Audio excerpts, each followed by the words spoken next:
didukung oleh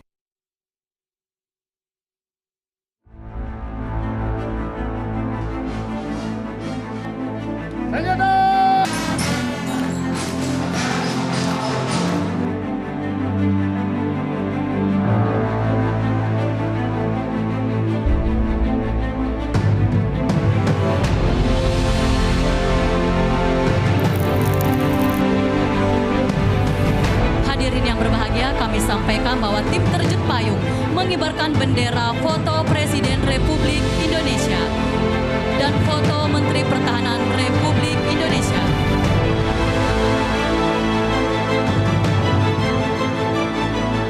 Terima kasih atas kerja keras, atas pengabdian seluruh anggota Polri dalam menjaga stabilitas dan keamanan. Polri memiliki peran sentral di masyarakat, selalu bersentuhan dengan kehidupan sehari-hari masyarakat. Tantangan ke depan tidaklah semakin mudah, baik dari sisi geopolitik, dari sisi ekonomi, teknologi, iklim, semuanya semakin rumit dan penuh dengan ketidakpastian. Sehingga ke depan Polri harus semakin lincah, harus semakin adaptif dan memiliki cara pandang strategis, harus menjadi cooling system dan perekat kebinekaan, harus profesional dan tidak tebang pilih dalam penegakan hukum, serta harus memiliki kemampuan teknis yang lebih unggul dari pelaku kejahatan.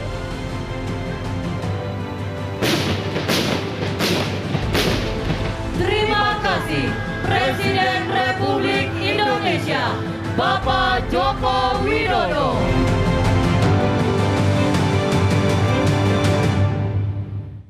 Pemirsa, selama 10 tahun pemerintahan Presiden Joko Widodo, Kepolisian Negara Republik Indonesia, Polri mengalami berbagai perubahan signifikan, terutama dalam rangka melakukan perubahan dan perbaikan untuk mewujudkan visi Indonesia Emas 2045. Polri terus berupaya meningkatkan kualitas pelayanan untuk menghadapi setiap perubahan lingkungan strategis. Lalu bagaimanakah strategi Polri memberikan landasan yang kuat untuk membangun Polri yang lebih tangguh di masa yang akan datang menuju Indonesia Emas 2045? Kita akan membahasnya bersama dengan Karopenmas Divhumas Polri, Brigjen Pol Truno Yudo Wisnu Andiko, dan Komisioner Kompolnas Albertus Wahyu Rudanto. Selamat malam Pak Truno dan juga Pak Wahyu. Selamat malam Mbak Vera, salam presisi. Salam presisi, terima kasih sudah hadir dan menyempatkan waktu untuk datang ke studio kita di Metro TV. Mengawali diskusi, saya ke Pak Truno dulu, ini terkait dengan visi Indonesia Emas 2045. Dalam rangka mewujudkan itu sebetulnya bagaimana upaya dari sisi Polri sendiri untuk dari segi perbaikan maupun juga perubahannya? Ya, yang pertama Mbak Vera perlu kami sampaikan terlebih dahulu, kami akan review flashback sebagaimana grand strategis Polri yang sudah kita bangun selama kurang lebih adalah 20 tahun. Dan kemudian tadi mengacu pada amanat Bapak Presiden Republik Indonesia, Bapak Jokowi, di mana pada sambutan 1 Juli yang lalu disampaikan bahwasannya Polri menjaga stabilitas dan keamanan di era demokrasi, ya, kemudian juga agenda-agenda besar pembangunan nasional, tentunya ini tidak mudah. Maka dari itu Bapak Presiden juga menyampaikan di mana Polri ini memiliki peran yang sangat sentral, selalu ada di tengah-tengah masyarakat dan ikuti dinamika kehidupan sehari-hari masyarakat. Kemudian juga selanjutnya tadi disampaikan juga, maka dari itu Polri harus adaptif dan memiliki cara pandang yang strategis, juga sebagai cooling system. Dan kemudian juga tentunya profesional dalam penegakan hukum serta harus memiliki kemampuan teknis yang lebih unggul dari para pelaku-pelaku kejahatan. Dan juga Polri juga harus mampu mengikuti setiap dunia perkembangan ilmu pengetahuan dan teknologi serta juga menjalin kerjasama sehingga memperkuat keamanan negeri ini. Dalam hal ini tentu tantangan ke depan tidaklah mudah. Sisi tadi disampaikan oleh Bapak Presiden tentang sisi geopolitik, ekonomi, kemudian teknologi, iklim, semuanya rumit dengan adanya ketidakpastian. Namun demikian tentunya Polri memiliki grand strategis tahun 2005-2025. Di mana pembangunan nasional Indonesia ini kan berkesinambungan dan tentunya juga menyentuh semua aspek kehidupan berbangsa dan bernegara. di mana amanat Undang-Undang Nomor 17 Tahun 2007 tentang RPJPN ini juga Polri maka mengacu kepada program-program pemerintah maka melakukan sinkronisasi untuk mendukung program-program pemerintah. Polri sebagai lembaga pemerintah tentunya di bidang keamanan merumuskan dan tentunya juga menetapkan pelaksanaan rencana pembangunan jangka panjang, menengah, pendek secara strategis dan tentunya ini memerlukan suatu perkembangan yang sangat dinamis dengan adanya perkembangan lingkungan strategis seperti itu. Iya. Kita tahu bahwa Grenstra yang tadi disampaikan begitu ya, saat ini sudah berada di tahap keempat dan apa saja pencapaian telah diraih Polri dengan 3 tahapan sebelumnya Pak, yaitu dari trust building, partnership building, dan juga strive for excellence itu. Iya, tentunya Polri sebagai alat negara, tentunya ini menyusun dalam aspek perencanaan dan kemudian dokumen perencanaan sesuai dengan sebagaimana arahan strategis tadi. Di mana potensi dan permasalahan serta kondisi perkembangan ini kan selalu adanya perubahan lingkungan strategis. Di mana ada capaian-capaian selama 5 tahun dari mana grand strategis turun menjadi suatu rencana strategis per 5 tahun.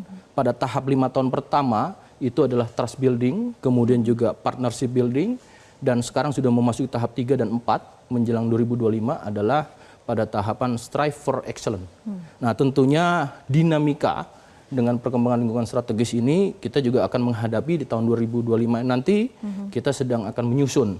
Tentu capaian-capaiannya ini juga melalui langkah-langkah yang direncanakan dan kemudian juga untuk menyongsong di 2025 sampai dengan 2045 ini juga melakukan langkah-langkah secara strategis di mana menerima masukan-masukan, juga melakukan perencanaan, kemudian FGD, para pakar, dan tentu ini menjadi acuan untuk ke depan. Untuk hasilnya tentu capaian-capaian melalui capaian-capaian kelembagaan, nanti juga kami akan menyampaikan terkait dengan adanya kebijakan Bapak Kapolri, transformasi Polri, kemudian juga ada Beyond to Trust Polri, presisi, tentu ini juga ukuran yang bisa diukur dalam capaian-capaian grand strategis Polri. Jadi memang ada tolak ukur yang jelas begitu ya, mengukur bagaimana kinerja Polri dari periode ke periodenya. Betul. Nah, saya kemudian ingin ke Pak Wahyu. Pak Wahyu, bagaimana Kompolnas memandang soal rencana strategis Polri ini dalam upaya melakukan perubahan dan juga perbaikan dengan membuat satu acuan di dalam bertindak begitu? Iya. Sebetulnya grand strategy ini kan sebagai acuan, ini kan jalannya, sehingga untuk panduan. Ketika panduan itu dilakukan dengan benar, pasti nanti hasilnya bagus. Nah, Kompolnas sendiri sebagai pengawas fungsional itu sebetulnya salah satu fungsinya adalah menjadi jembatan antara publik dan Polri. Karena yang dilakukan Polri ini kan teman-teman ya Pak Truno dan Kapolri dan semua aparatnya 460.000 personil sekarang ini adalah memberikan pelayanan ke publik. Sektor pelayanan publik di bidang keamanan yang membuat rasa aman dan tidak hanya aman tapi juga rasa aman. 2 hal inilah yang kemudian harus dibangun oleh Polri. Oleh karena itu kami melihat tahapan-tahapan ini memang harus secara konsekuen dilakukan dengan presisi betul, kemudian dengan langkah-langkah yang tepat, dengan perhitungan yang cermat, dan dengan memperhatikan kebutuhan publik. Karena kebutuhan publik ini kan dinamika sekali, apalagi sekarang keniscayaan mengenai kemajuan teknologi nggak bisa kita hindari dari Pak Presiden menyatakan seperti itu, dan saya kira Polri harus bicara beyond the future. Karena kalau kita hanya bicara hari ini, maka yang terjadi adalah hanya mengoreksi terus. Tapi kalau beyond the future kita akan lihat harusnya bagaimana masyarakat itu nyaman, bekerja normal, kemudian aktivitasnya sehari-hari baik, dan tugasnya Polri memang itu. Maka jadi proyeksi ke depan ya? Proyeksi ke depan dengan tugas pokok yang 3 di undang-undang itu jelas. Memelihara Kamtibmas, penegak hukum, dan sebagai payungnya, filosofinya adalah sebagai pelindung, pengayom, pelayan. Saya kira grand strategi harus dibungkus dengan tiga tugas pokok ini. Nah, nanti usai jeda kita juga akan bahas lebih lanjut. Tadi Pak Truno sempat menyinggung soal program Beyond Trust. Nah, seperti apa sih sebetulnya program itu? Tapi nanti usai jeda tetap bersama kami di Prime Time News.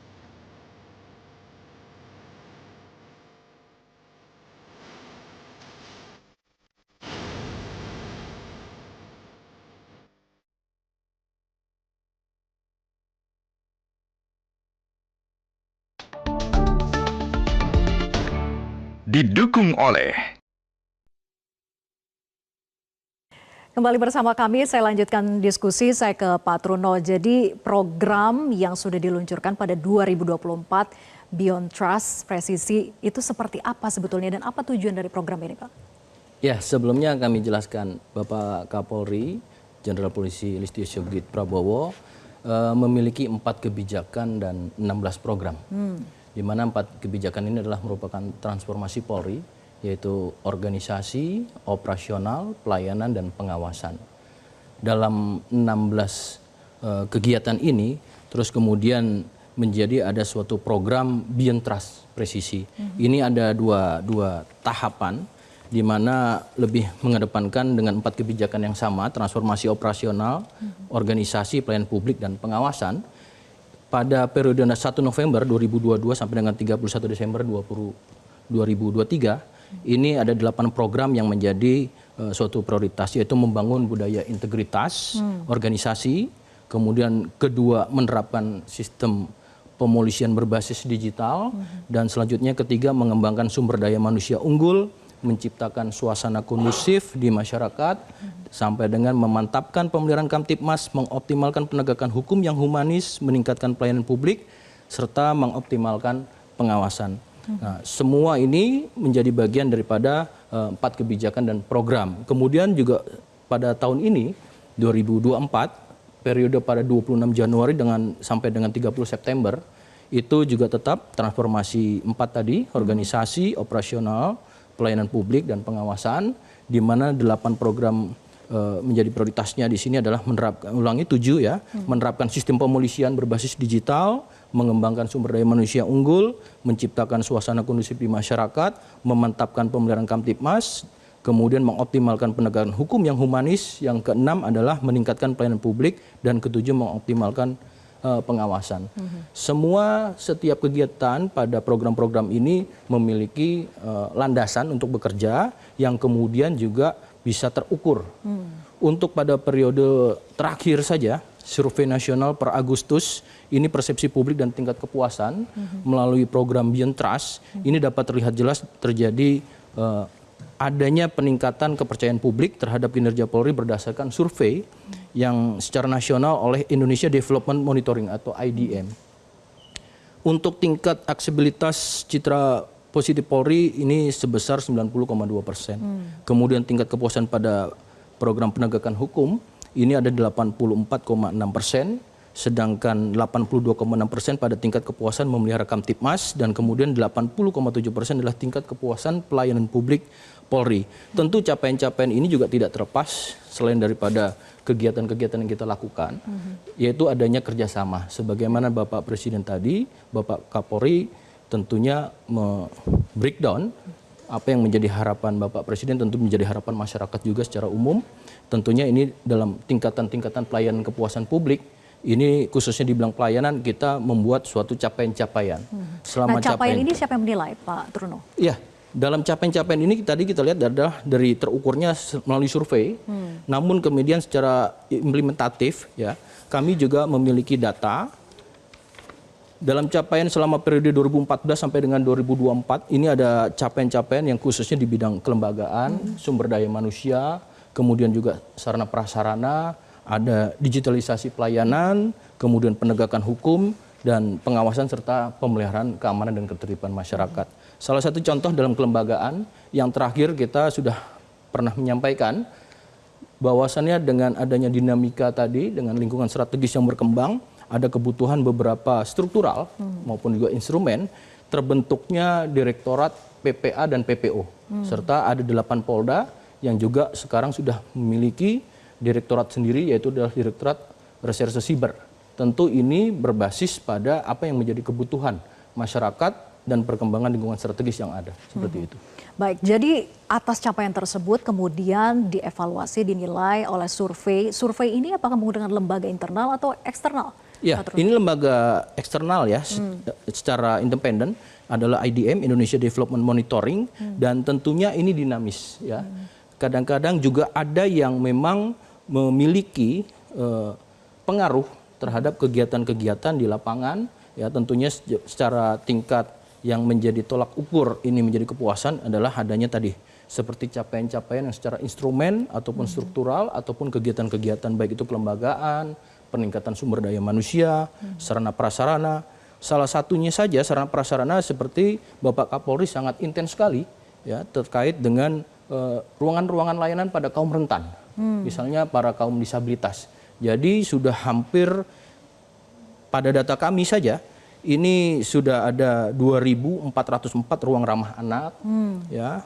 Jumlahnya seluruhnya ya. Ini ada pembangunan 19.105 fasilitas bagi kelompok rentan pada kantor-kantor polisi, diantaranya 2.404 ruang ramah anak, 2.221 adalah ruang laktasi ibu, kemudian juga 2.929 jalur khusus untuk disabilitas, toilet ada khusus disabilitas ada 2.392, kemudian juga tanda khusus disabilitas dan kursi roda ini ada 2.805 dan 2.724, dan parkir khusus serta elevator handrail yang berjumlah 1.251.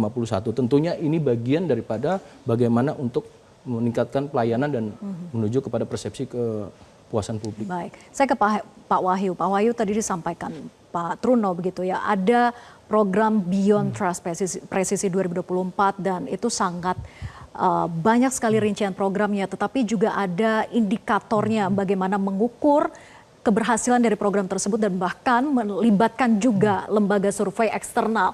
Nah, kalau menurut Kompolnas sendiri, apakah yang dilakukan oleh Polri ini memang hal yang sudah tepat atau masih ada yang perlu diperbaiki atau bagaimana? Jadi kalau pandangan kami, Beyond the Trust itu harus disokong oleh dua fondasi. Yang pertama legalitas, yang kedua legitimasi. Legalitas dalam bentuk capaian-capaian yang ada ukurannya, ada indikatornya, jelas lah kalau mau ke sana, mau mencapai ini harus ada syaratnya ini, bagaimana standarnya. Tapi harus ada legitimasi. Kalau capaian ini kan ukuran yang dipakai Polri dan tim yang di dalam. Tetapi publik itu dengan legitimasi. Legitimasi itu bisa survei, bisa berat masyarakat. Jadi apa yang sudah dilakukan Polri sudah tepat? Kalau kita lihat tadi kan angkanya di antara 80 sampai 90. Ya. Artinya belum 100. Berarti memang ini ada yang harus diperbaiki. Kalau 100 berarti sudah bagus semua. Sehingga kita harus lihat ini progres yang sangat bagus kalau dibanding dengan kita kan pernah 2 tahun lalu sangat terpuruk ya di bawah 50, sekarang bisa naik sampai ke 80. Tetapi belum 100. 20% inilah yang harus diobati, yang harus diberi terapi, harus ada intervensi. Intervensinya apa? Ya dalam bentuk peningkatan kinerja, dalam bentuk apa sebetulnya yang dimaui publik, kemudian partisipasi publik mereka kan tentu memberikan support dalam bentuk support itu bisa dua, satu dukungan, tapi yang kedua juga kritik. Nah ketika kritik itu harus direspon juga, kritiknya karena apa? Harus ada perbaikan, harus ada progres. Saya kira ini yang harus diberikan oleh Polri bahwa jangan puas hanya di angka 80, tetapi harus juga dipelajari 20% ini di mana problemnya. Karena ketika itu nggak diperbaiki, nggak dipelajari, itu bisa nanti turun lagi. Tapi kalau itu bisa dipelajari kan lama-lama kan ketemu solusinya di mana, ketemu terapinya di mana, ya sehingga akan lebih bagus ya. Baik, terus dilakukan evaluasi dan juga perbaikan secara paralel begitu ya. Kita akan lanjut berbincang usai jeda, tetap bersama kami di Prime Time News.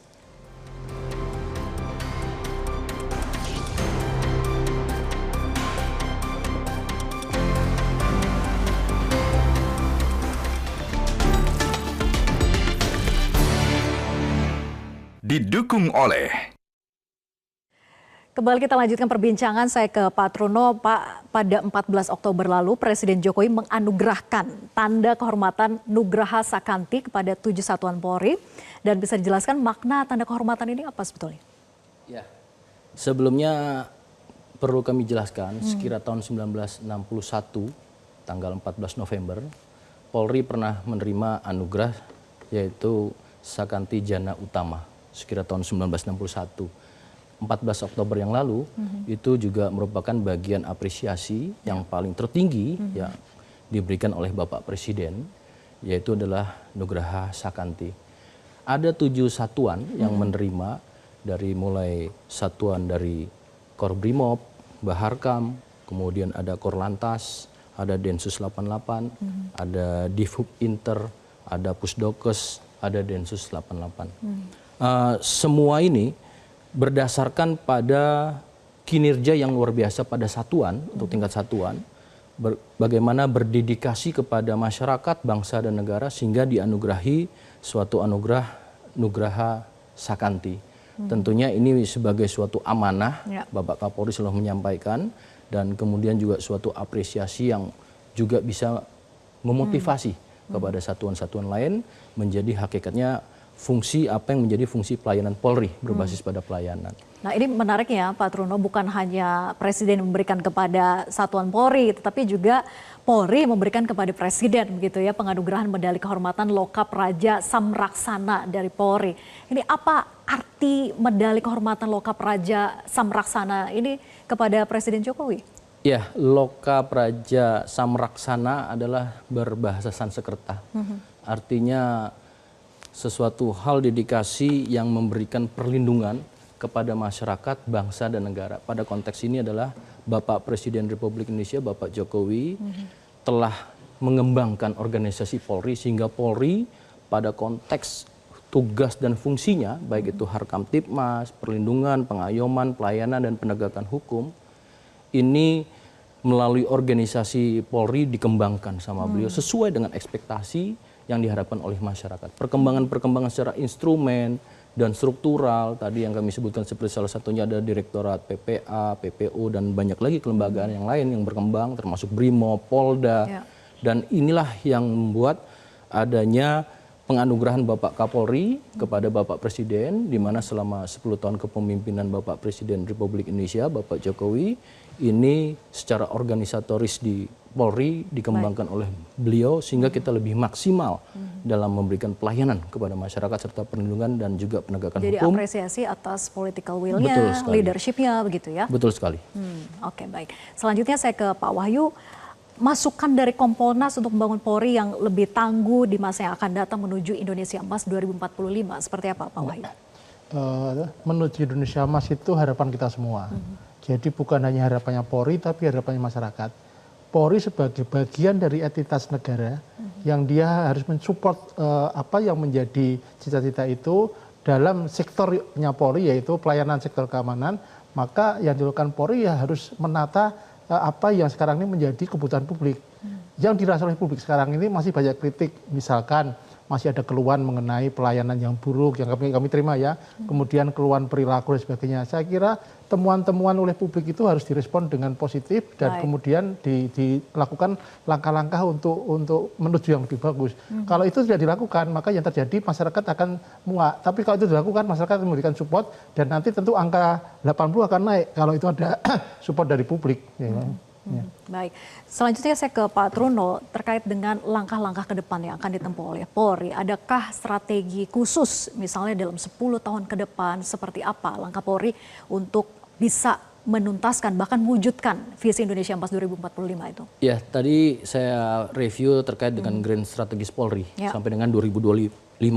Ini tentunya akan menyusun kembali di mana upaya-upaya yang dilakukan oleh Polri untuk perubahan-perubahan dan perbaikan-perbaikan, masukan-masukan yang tadi itu sebagai suatu acuan landasan untuk membuat perencanaan strategis berikutnya sampai dengan Indonesia Emas di 2045. Jadi artinya grand strategi ke depan ini sudah dilakukan sejak 2021 melalui metode-metode kritik, saran, masukan, kemudian FGD serta juga para pakar-pakar dan teknokrat, sehingga ini nanti hasilnya lebih memiliki suatu pelayanan yang memang berbasis pada ekspektasi tuntutan masyarakat dan perkembangan lingkungan strategis. Kemudian juga tagline-nya saja pada tahun ini 2024 itu adalah Polri Presisi mendukung percepatan transformasi ekonomi yang inklusif yang berkelanjutan menuju atau menongcong Indonesia Emas 2045. Dalam hal ini juga Bapak Kapolri juga sudah menjelaskan, Bapak Kapolri Jenderal Polisi Listio Sigit Prabowo berkomitmen untuk membuka ruang kritik, saran, serta aspirasi. Ya, tentunya ini juga dalam rangka evaluasi dan perbaikan organisasi untuk bangsa dan negara demi kemajuan Indonesia. Dan tentunya semangat Polri dalam melaksanakan tugas pengabdian sekaligus mengokohkan rasa persatuan dan kesatuan seluruh elemen bangsa untuk sebagai modal sosial di mana mewujudkan Indonesia Emas di 2045, Mbak Vera. Semoga grand strategi itu bisa betul-betul tercapai begitu ya, dan upaya kita bersama untuk mewujudkan visi Indonesia Emas itu juga bisa diwujudkan. Terima kasih Pak Trunoyudo dan juga Pak Wahyu atas perbincangannya di Prime Time News malam hari ini. Dan pemirsa, perbincangan tadi sekaligus mengakhiri jumpa kita di Prime Time News. Saya Vera Bahasuan pamit undur diri. Terima kasih atas atensi Anda. Sampai jumpa.